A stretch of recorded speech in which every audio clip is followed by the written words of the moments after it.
Hi, this is how to get clients with your podcast. My name is Toby Goodman. This presentation has also become known as how to use decoy podcasting to win prize clients that will transform your business profits this year.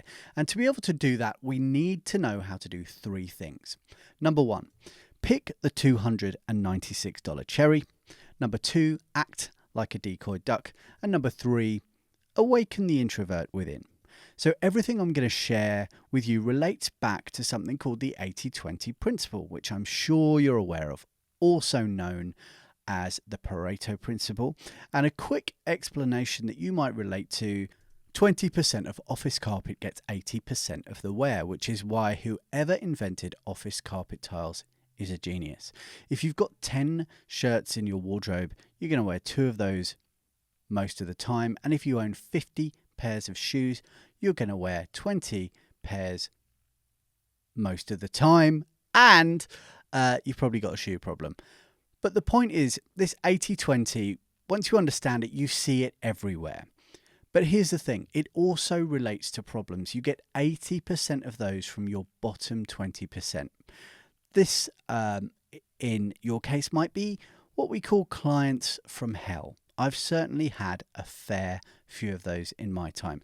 The kind that want a deal, the kind that take time, and the kind that take more resources than they deserve, quite frankly. Now, the middle 60% of your clients, they keep things ticking along. But here's the thing. What if you could use your podcast to attract more of the top 20%, or even narrow down and get the top 20% of the top 20% of your best kind of clients? Your business, your revenue, and your profits that would absolutely explode. And so here's a graphic illustration of what that might mean to your business using cherries. From the bottom 20% up, those green ones, those bottom 20, there's 100 there, poisonous. If you have one of those green cherries, maybe you spend 80% of the day sat on the toilet. The middle 60% of the cherries, that kind of middle largest section, yeah, they're okay. You'd have a cherry, you might not have a cherry, whatever, they're fine.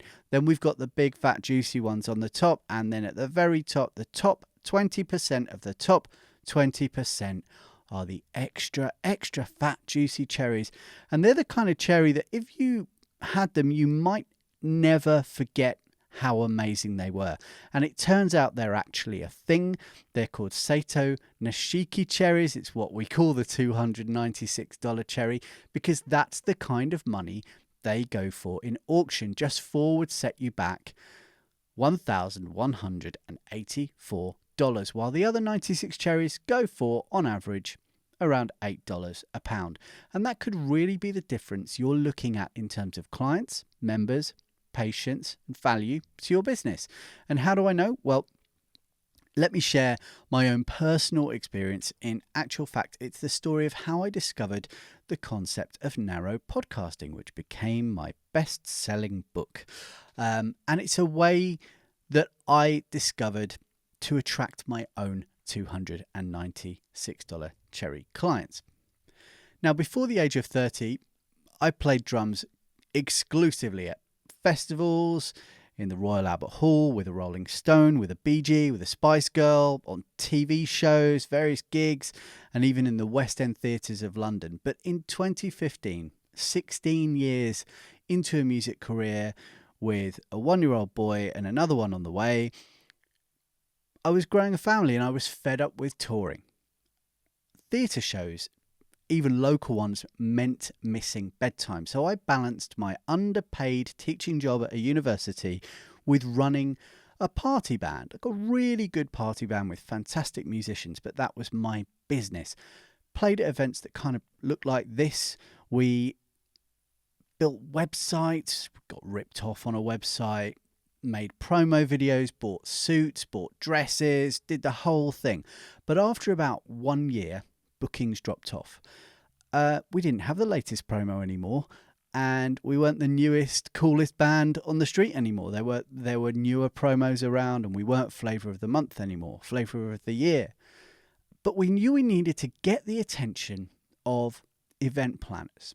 And so my business partner and I stumbled upon podcasting. I'd been really getting into podcasting, and we started this podcast called The Planners Pod because we understood that event planners didn't want to talk to us, but it turns out they really wanted to be on podcasts. And so we invited them on this show to be on the podcast. They always said yes, because guess what? Everyone's favourite subject is themselves. And we get them on, they talk about the work they were doing. And at some point in the conversation, we'd seed this question. When it comes to working with musicians, what kind of challenges do you have? And they would always say something along the lines of, well, the problem with musicians is that they can be late, they can be loud, and they can also smell a bit. And that would give us an opportunity to answer, well, totally understand that concern, that frustration. That's why we only ever work with and hire musicians who are on time, who play appropriate volume-wise to the room that they're in, to the occasion, and of course they have very high levels of personal hygiene. And it's true to say that without podcasting, my world would be much, much smaller. We ended up traveling much further afield than the streets of London and the hotels of London. We were India, Corsica, Italy, Dubai, you name it, private jets, the whole thing. And it turned out that event planners were the conversations we needed to have to get access to those really juicy cherries. And that really was like winning the jackpot on a one-armed bandit. So just to quickly recap what I've just covered, 80-20. Not only do you get 80% of your results and your joy from your prize clients, but you get 80% of pain from your bottom 20. And that's why I showed you the cherries, illustrating what to focus on. And then I just quickly told you how I grew my first business by using podcasting to get in there with people rather than getting out there with people. Now, you know what they say, if it sounds like a duck and it looks like a duck, then it must be a duck. And that's why duck hunters use decoy ducks. They put them onto the water dozens at a time, so when other ducks fly over, they look down and they think, hey, that looks like a duck-friendly place. I'll fly down and join them. And there's quite an art and science to all this. If you don't think so, just type in duck decoy into YouTube. You'll see what I mean. And there's a lot of money in it too. This decoy duck is modelled on a red-breasted merganser hen. It sold at auction at Christie's in 2007. Guess how much for? No, $856,000. So this piece of wood that's got probably some gunk from the water in it on it is worth over $1 million. Absolutely insane. Anyway, enough about ducks. The point is, the actual podcast in my narrow podcasting method, or my profitable pod method, is a podcast decoy designed to do the same job as a decoy duck. And that's not meant in a negative way, not in a fake way, but it's designed to create, quite simply, the right kind of awareness. And the narrow podcasting model does not follow the model that most everyone else is trying to do. Let's call it the Joe Rogan model, seeing as he's the most successful broadcast podcaster. His model is based on getting yourself out there, because the bigger the audience he creates, the bigger his payday is. Recently looked, and it turns out he's charging $1 million for an ad spot. He's getting 14.5 million listeners per episode around. And it's rumoured that Spotify are paying him $250 million a year, which is insane. But again, that's last I checked. I don't know if these are decent stats or not. Whatever. It doesn't actually matter. He's an outlier. The next most successful podcaster has half as many listeners, makes a fraction of what he's making. And look, every day someone starts a podcast thinking that they're going to be the next Joe Rogan. And that's great. But narrow podcasting is different than normal podcasting. Narrow podcasting is not about getting yourself out there like Joe. It's about getting yourself in there, interviewing people that can either become clients because they are a $296 cherry themselves, or like in my example, can refer you to a lot of other $296 cherries. And that's why we call it a decoy podcast. Let me show you now exactly how narrow podcasting works with a real life example. Now, maybe you're a bit like me and you ignore most all unsolicited requests on LinkedIn and email and the socials. But if I told you I'd just spoken about you on a podcast and sent you a link, what would you do? You'd have to be like Jeff Bezos famous not to check it out, right? You'd be curious. You'd want to listen to it. What's this person talking about me for? What's going on? Now, I call this method mentionitis. Now, I happen to be a really big fan of a guy called Julian Treasure. His book, How to Be Heard, taught me the value of what I did in music and how I supported the people that I used to work with and still occasionally do work with. And he showed me the line between how I can help professionals in business perform in the moment it matters using a podcast. But to give you an idea of Julian's numbers, just quickly, he's had over 150 million views on his TED Talk. It's often within the top 10 TED Talks of all time. One of his many TED Talks. I think he's done 4 or 5 now. And I spoke about him on a podcast, and I told him using an acronym. I'm going to give you one acronym. SSPER stands for short, specific, personal, expecting a response. Simply, my email said this: I'm a fan of what you do. I love what you said about listening positions. Here's a link to a podcast where I spoke about your work. I'd love to know what you think. That's it. Short, specific bit was about listening positions, and then a quick, very subtle, expecting a response call to action, which is, what do you think? I'd love to know what you thought, right?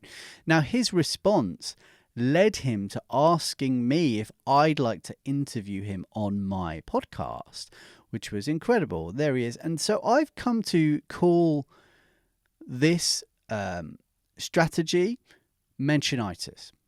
And ultimately that led to a business relationship with Julian, and absolutely fantastic. Got to know a guy who's a real inspiration. Now, there are many more ways to get in with interesting people who could become clients, but also can be powerful referrers or partners, or maybe more than one of those things, right? And so for credibility reasons, using these strategies to create relationships and business with some great people, I've managed to meet Lamine Abdulmalik, who is a Nobel Peace Prize winner. I've managed to meet and work with a 4 times board certified oncologist, Mitch Winkler, who's been a fantastic client.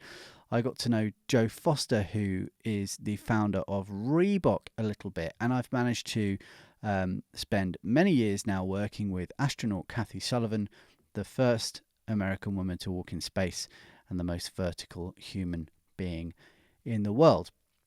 Now, by using techniques like mentionitis, your podcast works just like a decoy duck, giving you access to an unlimited supply, ultimately, of these $296 cherry clients, where the real audience is. And who is that audience? Well, that audience is you. So to recap, the duck is about landing guests. The Joe Rogan thing is about not getting yourself out there, but getting yourself in there. And mentionitis is just one way to attract incredible guests. And by the way, back to Joe Rogan for a second, because narrow podcasting isn't just a different model. To run a successful narrow podcast, you can have a completely different personality than Joe Rogan, right? He's very extrovert. He's larger than life. But thankfully, you do not need to join the cult of extroversion. In fact, to borrow from the title of Tony Robbins' best-selling book, in which he said you should awaken the giant within, I think it's easier many times, especially when it comes to audio, especially when it comes to podcasting, if you awaken the introvert within. And I cover this in my own best-selling book, Narrow Podcasting. Now, if you're a psychopathic extrovert, that's fantastic. But, frankly, I'm never at the front. Doing this as a recording, way more comfortable than standing on stage doing it for me. Even when I'm doing these big gigs as a musician, the bigger the gigs I got, more often than not, the fewer notes I was required to play, because actually I was hired as a drummer to give the artist space, to frame their space. And that's the same with your guests. You meet your guests where they are and you listen twice as much as you speak. I often say to my kids, 2 ears, 1 mouth. But getting them to speak, it can be challenging. And so I want to recognise my incredible friend and sometime business partner, Leo Hornack, who created some incredible podcast episodes before most people even knew it was a medium, including Abdi and the Golden Ticket from This American Life. And he's worked with me on Astronauts, which is incredible, astronauts from different generations comparing notes. Incredible man. And he taught me something really valuable when it comes to interviewing people. Rather than ask them what they think, use memory instead. So, for example, I could say, hey, what's your favourite podcast? Or I could say, what's your memory of hearing the first fantastic podcast episode you ever heard? Right, where were you? I remember I was on a train. I was going through a breakup. I was listening to this podcast and this guest really helped me understand this. Or this podcast host recommended a book that changed my life. And you remember where you were, right? During these big important events. And the thing is, memories activate the feeling part of your brain, right? And so I argue every single day of the week, you're going to create a better podcast just to listen to for anyone as these people emote, as they share their memories.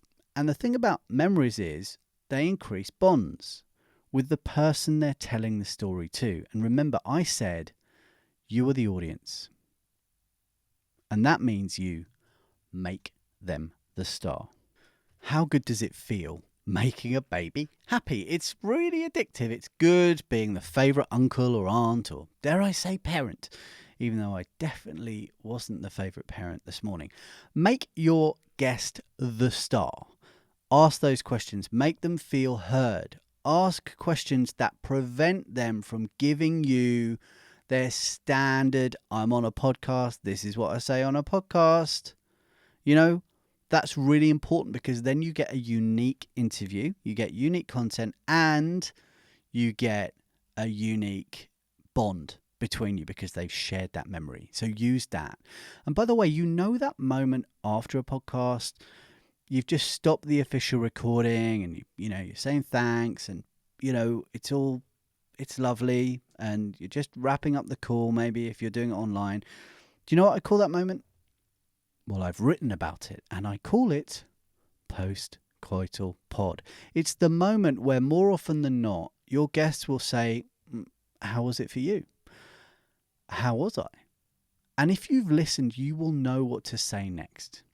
Now it's appropriate to ask questions that it wasn't appropriate to ask them before. You mentioned looking for a graphic designer. You mentioned you need a new CFO. Can I make an intro to a great person I know? You're not pitching them, you're just supporting them, right?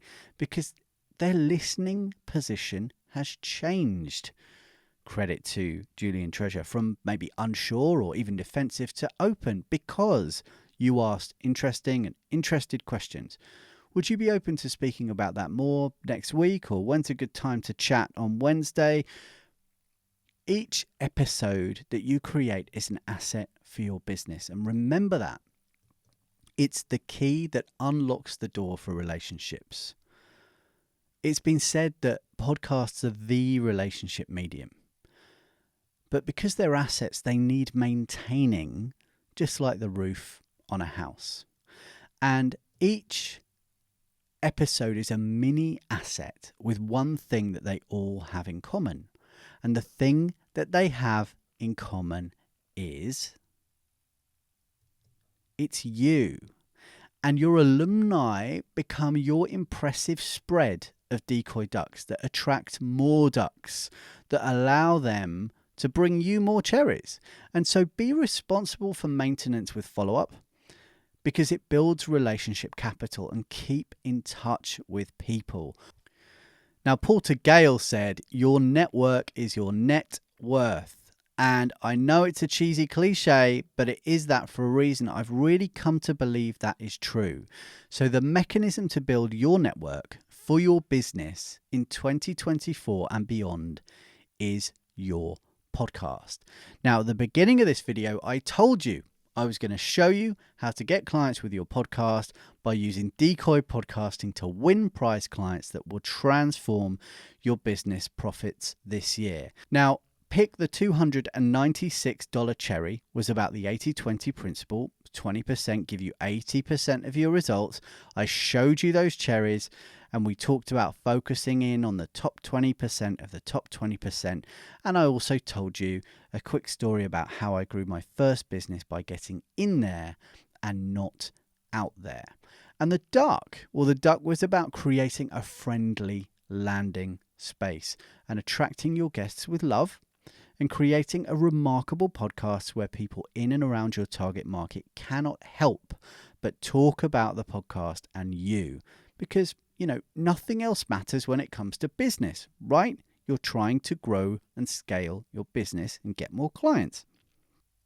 And Awaken the Introvert Within was about making these people the star of the show, listening more.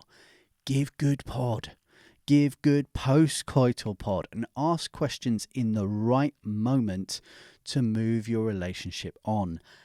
And lastly, maintain your asset with follow-up and keep in touch and stay in their world.